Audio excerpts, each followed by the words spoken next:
Olá pessoal, meu nome é Frank Ned, eu que organizo a corrida Corta Mato, que acontece aqui em Brasília, no Cerrado do Centro-Oeste.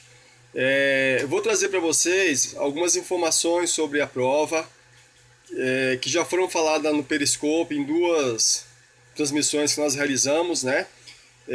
Então, para que isso fique permanente, para que outros atletas possam consultar e mandar suas dúvidas ou sugestões, que a gente vai analisar, e se for possível incorporar uma sugestão, acatar, certamente isso vai ser considerado, tá bom? Bom, a primeira questão é que a prova, esse ano, é a segunda edição da prova. Ela vai acontecer no dia 16 de julho de 2016. Mais ou menos o mesmo período que aconteceu o ano passado. O ano passado nós tivemos entre 130 e 140 atletas competindo. Essa época, aqui em Brasília, é uma época que a seca já está forte. Então o atleta vai enfrentar uma prova com uma altimetria relativamente elevada. Eu vou falar mais sobre isso na frente, já numa época de seca bastante forte, tá bom? Então a data é 16 de julho de 2016. Nós temos três distâncias: a distância de 12K, 25K e 57K. A distância de 12K, ela vai ter uma altimetria acumulada mais ou menos de 430 metros. Já a distância de 25K, a altimetria acumulado está na faixa de 2.000 metros, e a distância de 57K, a altimetria acumulada está na faixa de 2.700 metros, tá bom? Essas distâncias estão divididas em categorias de civil, militar e forças especiais. Qual é a diferença? Civil vai correr sem peso extra, a não ser o camelback, que é obrigatório para todos os atletas em todas as categorias, tá bom? Então, por exemplo, se o camelback for um camelback para 3 litros, o atleta vai correr com uma média aí de 3, 2, 1 litros, até chegar num ponto de reabastecimento. Já os militares, existe já um requisito. Ele tem que largar com a mochila com 10 quilogramas, incluindo nesses 10 quilos o peso da água. Então, se o camelback tem 3 quilos, ele tem que adicionar mais 7 quilos para poder estar participando da prova, e esse peso vai ser aferido na largada e em pontos específicos da prova, tá bom? Já o pessoal de forças especiais, ele tem que correr com 15 quilogramas na mochila, valendo a mesma regra de militar, ou seja, nesses 15 quilogramas já incluso os 3 quilos, se for um camelback de 3 litros, os 3 quilos d'água, tá bom? Uma coisa importante é o seguinte: o ano passado, mulheres, militar e força especial corriam com a metade do peso. Exemplo, se era uma mulher militar, enquanto os homens corriam com 10, a mulher corria com 5. Este ano a regra é única: homens e mulheres correm com o mesmo peso. E aqui cabe uma observação. Alguns atletas já me procuraram e falaram: poxa, mas no ano passado a mulher correu com metade, e assim é no exército, assim é nas polícias, assim é nas forças especiais. Claro que eu entendo isso, a prova de fato tem uma pegada para os militares e forças especiais, mas o que acontece é o seguinte: essa prova, ela é uma prova que quer oferecer ao atleta uma situação semelhante ao que ele vai encontrar em provas, por exemplo, como a Jungle Marathon. A Jungle Marathon é uma prova que eu já tive a oportunidade de fazê-la 3 vezes. Esse ano eu devo retornar à prova para a 4ª vez. É uma prova que varia entre 280 e 300 quilômetros na selva amazônica. É uma prova chamada multistage, ou seja, ela acontece em 6 dias. Cada dia você tem distâncias diferentes. E é uma prova de autossubsistência. Você larga na sua mochila com tudo que você precisa, com a sua alimentação, ou seja, café da manhã, o que você vai comer durante a prova, almoço, janta, com medicamento, com rede, com roupa extra se você quiser levar, chinelo, né, cobertura da rede. Ou seja, é uma prova que a única coisa que é oferecida ao atleta é água natural e água quente para você preparar a sua comida. Não tem banheiro, não tem chuveiro lá. A cada final de etapa você toma banho no rio, o banheiro é na mata, né? E é uma prova que soma aí na faixa de 300 quilômetros. Você tem 6 dias para cumprir. Ou seja, o primeiro dia você corre em média 21K, o segundo dia já parte para 32, o terceiro dia 36, o quarto dia 42, o quinto dia é uma pernada aí de mais ou menos 110, 140 quilômetros, e o sexto dia você faz a diferença de quilometragem para cumprir aí os 280, 300K.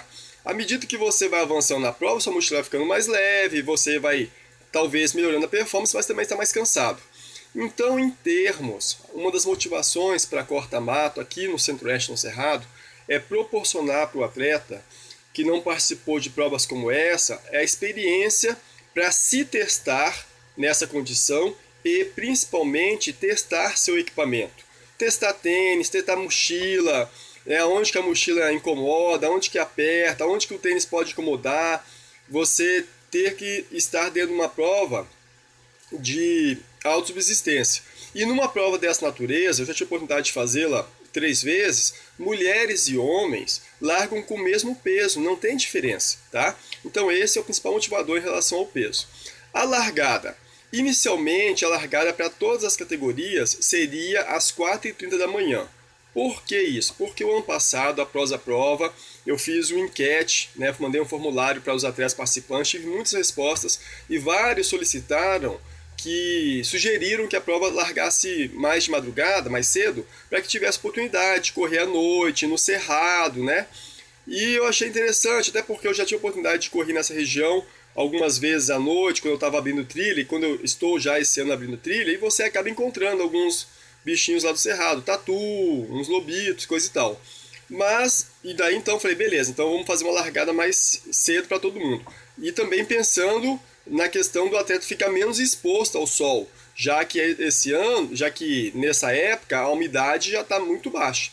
Mas daí vários atletas me mandaram e-mail, mensagem no Facebook lá no inbox, pedindo para fazer a largada em horários diferenciados, por questão de logística, né? Ou atletas que estão vindo de outra cidade próximos aqui a Brasília, que estão vindo bem na véspera da prova, né?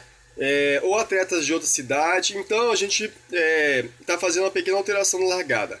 As equipes, os atletas de 57K vão largar 4h30 da manhã, 4h30. Vão pegar a mata, né? Vão ter oportunidade de estar correndo no topo de uma colina justamente quando o sol estiver nascendo. É muito bonito, muito bacana.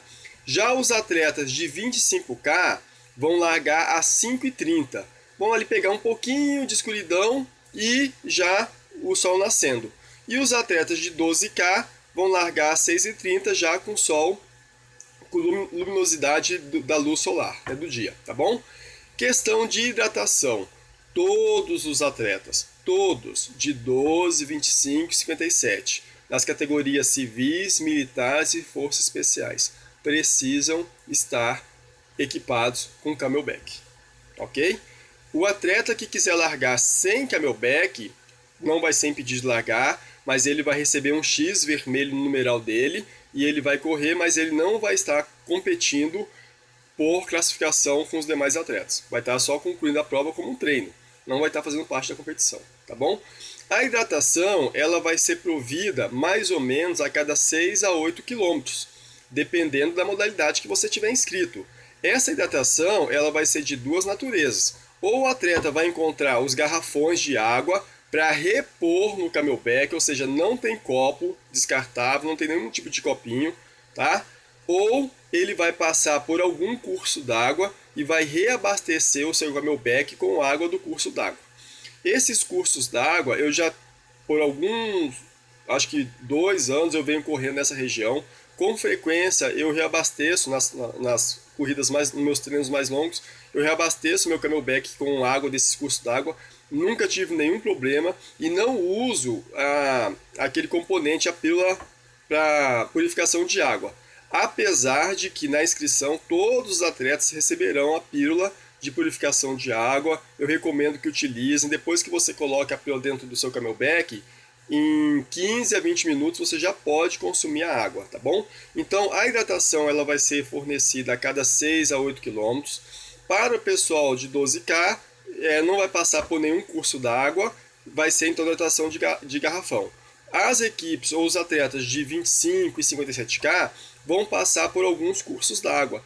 cursos d'água simples, não tem profundidade, coisa bem tranquila, a água não passa do joelho, dali então são água corrente, né? Então dá para reabastecer. Muito próximo de nascentes, inclusive, a região tem várias nascentes, então a água é muito próxima de nascente, bem tranquilo, tá bom? Então isso foi a questão dos horários da hidratação. Uma questão importante a se falar é que a prova ela é numa região remota, ou seja, uma região de difícil acesso, né? Então, o atleta vai encontrar ali basicamente três tipos de situação. Vai encontrar uma região de mata, com trilha bastante fechada, muito cipó, muita árvore baixa. Tem que ficar muito atento para não enroscar o pé no cipó e cair, para não bater a cabeça, os olhos numa árvore baixa, né? Então, de repente, é uma região que a evolução é mais lenta.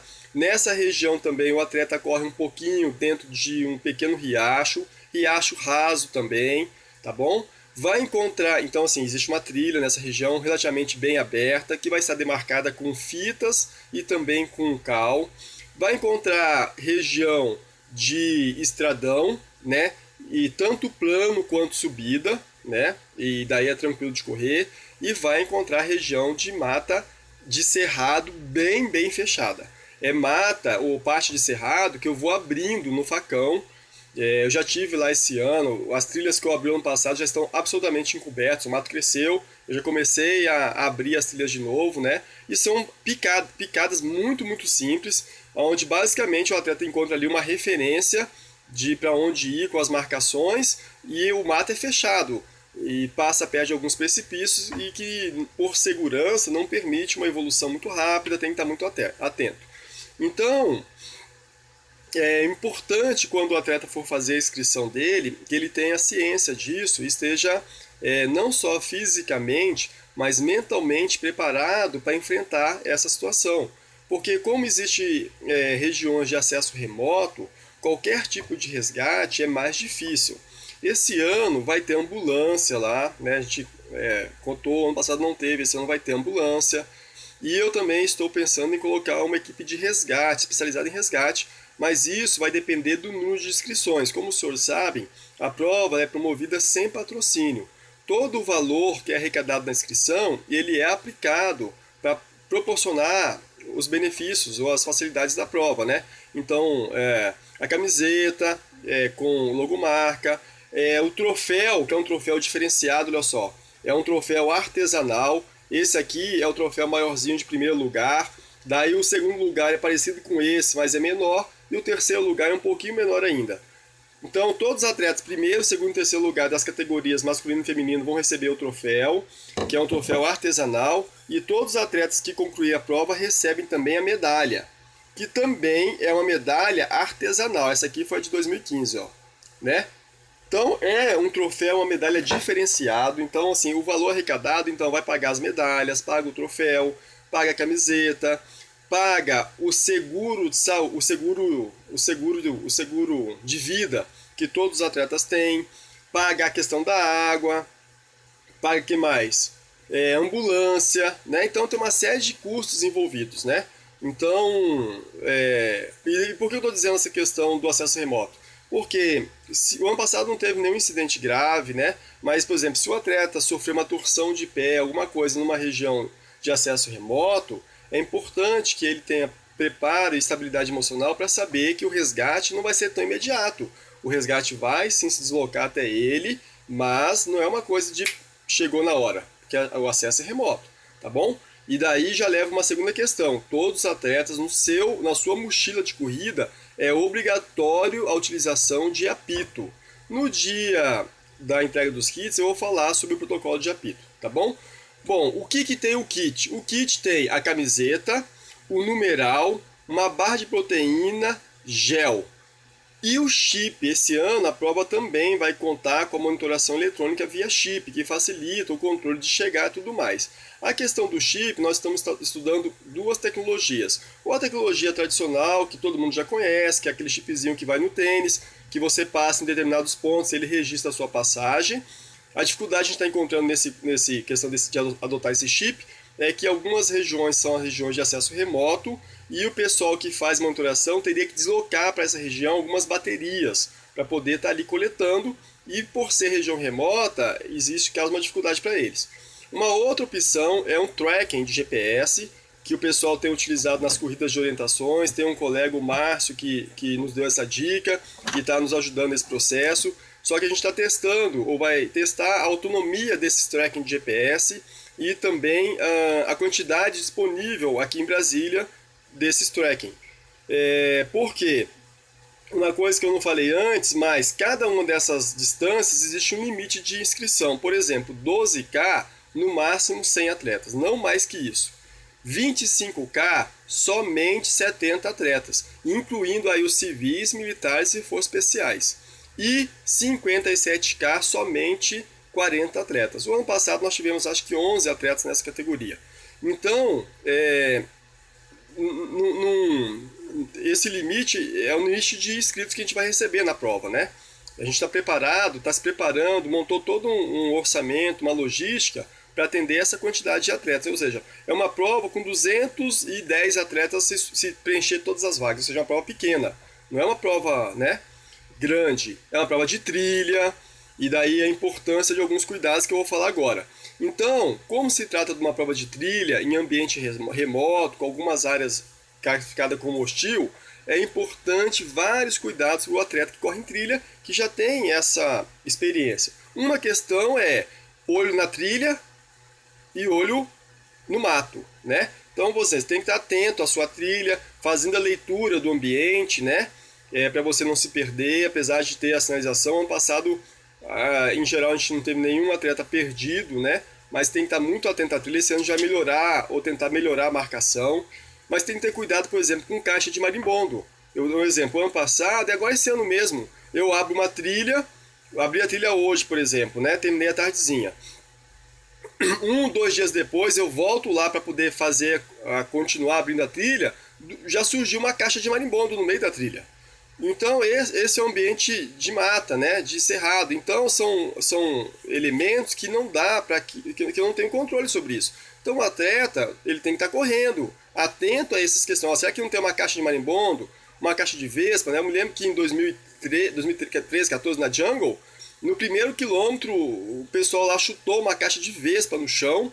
No primeiro quilômetro já 8 atletas saíram fora da prova, porque as vespas foram em cima. Eu mesmo levei umas 7, 8 ferroadas, cheguei num PC com a cara toda inchada. Os médicos não queriam deixar eu continuar, que o médico vacilou, eu caí no mato e fui embora. Mas, assim, são elementos que não dá para você controlar, né?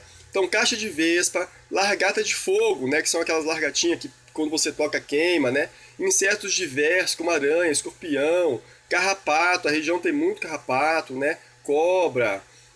Tem parte de precipícios, nessa região vão ser bem sinalizadas com fitas de marcação para que o atleta possa observar que aquilo ali oferece um risco. E no dia da entrega dos kits eu vou falar com mais detalhes sobre isso e mostrar as fotos, né?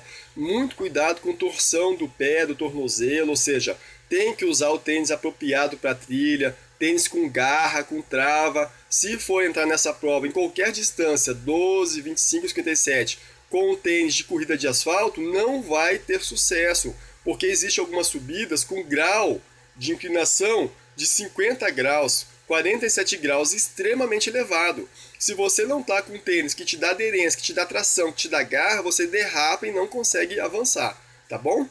Muito bem. Itens obrigatórios. O que é obrigatório na prova? Camelback. Todas as distâncias, 12, 25, 57, é obrigatório ter camelback. Headlamp, também é obrigatório para todas as distâncias, tá bom? Isso vai ser conferido antes de entrar na área de largada. Manta térmica, também é importante para todas as distâncias. Manta térmica é uma ferramenta que pode ajudar no controle do choque, né? Então é importante também que se tenha, tá? A premiação ela vai ser realizada após a chegada dos 20 primeiros atletas de cada categoria. Isso também foi uma sugestão de atletas que estão vindo de outras cidades próximas de Brasília ou remotas, que falou, poxa, esperar todo mundo chegar, a gente precisa voltar para casa, né? Então, chegaram os 20 primeiros atletas de cada categoria, ou, né, quantidade representativa, a gente já começa a fazer a premiação. Se nós conseguirmos usar esse sistema de tracking de GPS, é muito bacana porque, pelo que eu entendi, fica lá na largada uma tela, uma televisão grandona, e ele mostra em tempo real a localização e a posição de cada atleta à medida que vai passando nos pontos de controle. Então, assim que os atletas chegando, a gente já vai tendo esse relatório de chegada e de premiação. Então, vamos ver, né? Os kits, eles serão entregues desta vez uma semana antes da prova. Por que isso? O ano passado, o kit foi entregue exatamente na noite anterior à prova. E eu percebi que talvez alguns atletas não tenham tido tempo suficiente para descansar, né, para poder enfrentar a prova cedinho no dia seguinte. Então, para os atletas residentes em Brasília, o kit vai ser entregue uma semana antes. Para os atletas de outras cidades, né, tanto cidades do entorno, não cidades do DF, Sobradinho, Taguatinga, não, é no dia de entrega. Fala Anápolis, Goiânia, né, cidades do entorno mesmo, né? Para esses atletas cidades de entorno e atletas de outras cidades que estão vindo esse ano já, atletas de outras cidades, está vindo atleta do Pará, de São Paulo, de Minas, do Rio. Para esses atletas, especialmente para esses atletas, o kit será entregue um dia antes da prova. Eu vou informar também lá o local e o horário de tal a tal hora. Provavelmente vai ser de 9 até as 17 horas. Vai estar um local para fazer a entrega de kit para esses atletas, tá bom? Que informação é mais importante? Bom, pessoal, para fechar, eu acho que essas são as informações gerais. Eu queria dizer que é um prazer recebê-los na prova corta-mata, é a nossa segunda edição. O ano passado, os atletas, recebemos vários elogios, os atletas adoraram a prova, tivemos vários relatos de atletas falando que é a prova mais difícil que já fez na sua carreira de atleta e pessoas que já têm uma experiência muito grande de corrida. A ideia da prova é, então, gerar no atleta uma situação que permita que ele teste o seu treinamento, né? Que ele teste o seu equipamento quando ele vai fazer provas dessa natureza. A prova tem um foco para atletas que fazem provas longas, provas multistage, que tem que correr com o equipamento, que tem que correr com alimentação na mochila, com água, com medicamento. Então, para ele poder testar onde que a mochila machuca ou não machuca, se é a mochila adequada ou não. Ele tem um foco para os atletas militares e forças especiais, que são profissionais que atuam em situações que trabalham com mochila operacional, essas mochilas carregadas também de equipamento, né? Então, a oportunidade deles fazerem um ajuste nesse equipamento para as missões que enfrentam. A questão, esses dias eu vi um atleta me procurou, falou, mas o atleta paga um valor alto e quer alguns confortos. Ele falou, podia ter massagem, podia ter área para receber a família, podia ter, sei lá, frutas, um pórtico de chegada, um degrauzinho para premiar primeiro, segundo, terceiro lugar. Assim, eu entendo o atleta pedir essas coisas, mas o que eu quero dizer é que nós temos algumas questões, né? E isso não me parece, no meu entendimento, mas estou aberto a críticas, a sugestões, não me parece de desrespeito ao atleta. Primeira questão, a região é remota. Por ser remota, todo tipo de benefício que a gente quer colocar fica muito mais caro. E a prova é feita sem patrocínio. Tudo que é arrecadado na prova é gasto na prova, né? Então, por exemplo, se a gente quer botar massagista, o ano passado teve massagista, só que a gente não teve recurso para botar todo. Então a massagem foi no sol. E daí alguns atletas reclamaram, mas foi no sol a massagem, né? Então, por exemplo, esse ano a gente não está nesse momento contando com massagista. Vai depender do número de inscrição. Se a gente atingir o número de inscrição suficiente para contratar massagista, é claro que a gente vai contratar. Se a gente atingir uma inscrição que permita, além de contratar o massagista, a instalação de toldo para que a massagem seja feita numa área de sombra, é claro que isso vai ser feito. Mas é importante que o atleta perceba que é uma região remota e, por ser remoto, o pessoal, por exemplo, quando vai instalar toldo, não é só o aluguel do toldo, é o aluguel do toldo e eles cobram pela distância. Quantos quilômetros de distância até o local que eles vão fazer a instalação? Eles fazem um cálculo lá para isso, né? A prova do centro de Brasília é mais ou menos 40 quilômetros, é uma região remota, então isso torna mais caro. Então é importante que isso não se trata de questão de respeito, a questão é uma relação custo-benefício. Quando a gente enfrenta provas dessa natureza, pelo menos a minha experiência na Jungle Marathon, é uma prova que não tem muito recurso dessa natureza. Você está no meio da mata, você chegou no PC, você faz o quê? Eu faço basicamente 4 coisas. Primeira coisa, vou montar minha rede para garantir um lugar no acampamento, um lugar bom no acampamento, protegido, abrigado. Vou tomar um banho e lavar os meus equipamentos, minha roupa, minha bermuda, calça, camisa, tênis que eu vou usar no dia seguinte. Vou me alimentar, pego minha comida na minha mochila, vou lá fazer minha comida, é a terceira coisa que eu faço. E a quarta coisa que eu faço, eu vou tratar minhas bicheiras. Então eu vou tratar a bolha no pé, vou tirar a unha que está caindo, retira a unha, inflamação na ponta do pé, no tornozelo, na canela, que você vai batendo em árvore, em cipó, e trato aquilo. E quinto, tento dormir. Muitas vezes não se consegue, mas tento dormir para tentar descansar o próximo dia. Então, a prova, ela tem essa característica, tá? Para um atleta que tem interesse em se aventurar, ou se aventurar não é a palavra certa, né? Mas enfrentar provas dessa natureza, tá bom? Mas enfim, então essa questão, por exemplo, da massagem tem a ver com isso. Então o atleta fala, podia ter um local para receber a família. De novo, eu gostaria muito que a família estivesse lá presente. Eu sei que para o atleta isso é importante, é legal, mas é uma região remota, não tem nada. Só existe algumas casas de pessoas da comunidade, né, que nos deixam usar ali como um favor. Então não tem nenhum atrativo. A família vai ficar lá sentada esperando. Se a gente não conseguir botar todo, vai ficar no sol. Porque existe uma árvore aqui, uma árvore acolá e acabou, né, a largada. Tá bom? A questão de ter um degrauzinho, 1, 2, 3 para poder premiar. O ano passado a gente fez isso com um monte de terra. Premiou. Né? Me pareceu adequado, até para a natureza da prova. Frutas, a gente pode botar algumas frutas com certeza. Mas importante, eu estou sendo muito sincero com os atletas que têm interesse em fazer a prova, que o objetivo a prova tem um objetivo, tem um público. E eu não estou de forma alguma desmerecendo, desrespeitando os atletas que participam de provas de outra natureza. É que as provas têm características, né? A prova por exemplo, de corrida de rua, de asfalto, tem uma natureza. Uma prova de trilha tem uma natureza. Uma prova de montanha, né? Montanha de gelo, uma jungle, são provas com natureza diferente. A natureza dessa prova é proporcionar ao atleta o quê? Um limite, tentar ser uma prova dura, porque ano passado os relatos que eu tive é que foi uma prova dura, né? Onde o atleta possa se pôr à prova, a sua experiência, testar técnica, tem muita subida, muita descida, cascalho, então o atleta possa ali testar a técnica, testar equipamento, testar bastão, testar a mochila, peso, acomodação da mochila, se é melhor, a água está toda no camelback ou está aqui nas garrafas aqui laterais.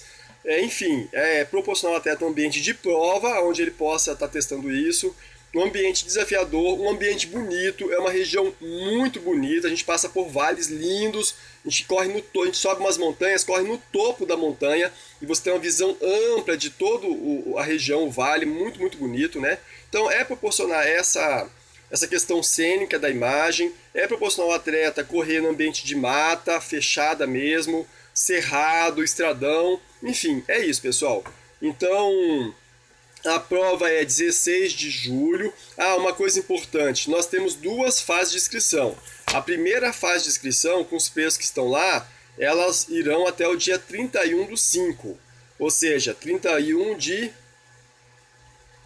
maio, né? Daí do dia 1 de junho ao dia 17 de junho começa o segundo lote. O segundo lote está R$ 20 mais caro cada modalidade.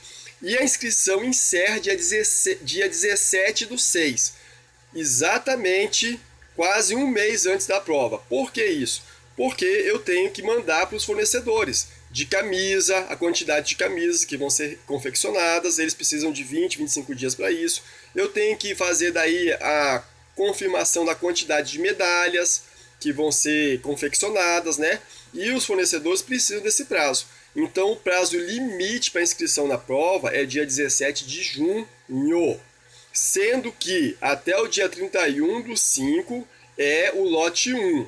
E do dia 1/6 ao dia 17/6, quando encerra as inscrições, é o lote 2, com valor R$ 20 maior do que o lote 1, tá bom? Então, pessoal, é isso. O nosso site é o www.cortamato.com.br.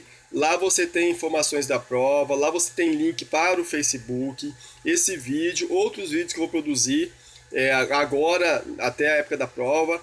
Por gentileza, se vocês tiverem dúvidas, vocês podem me contactar no e-mail contato@cortamato.com.br. Vocês podem deixar mensagem no Facebook, eu sempre tento responder com a maior brevidade possível. Todos os atletas são muito bem-vindos à prova.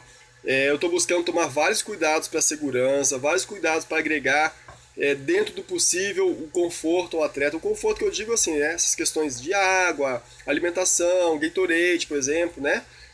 Mas a prova tem um propósito. E o atleta tem que estar consciente disso, preparar antes da inscrição, né? Mas todos são muito bem-vindos. Leiam os regulamentos, lá tem o regulamento, tem a ficha de inscrição, tem a ficha médica, tem a ficha de isenção. Eu sugiro que o atleta leia o regulamento, tente conversar com outros atletas que já fizeram a prova, né? E se sentindo preparado física e mentalmente para enfrentar a prova, vocês todos são muito bem-vindos para a segunda edição da Quarta Mato. E o ano que vem nós vamos ter a terceira. E esse ano, no segundo semestre, eu estou indo lá para o Mato Grosso do Sul, no Pantanal. Vou fazer lá uma travessia de 150 quilômetros, já mapeando um percurso para talvez o ano que vem fazer a primeira edição da Quarta Mato no Pantanal. Então vamos ver, são projetos, planos que vão amadurecendo à medida que a gente vai ganhando experiência na prova e buscando oferecer novos desafios para quem gosta e curte provas dessa natureza, tá bom?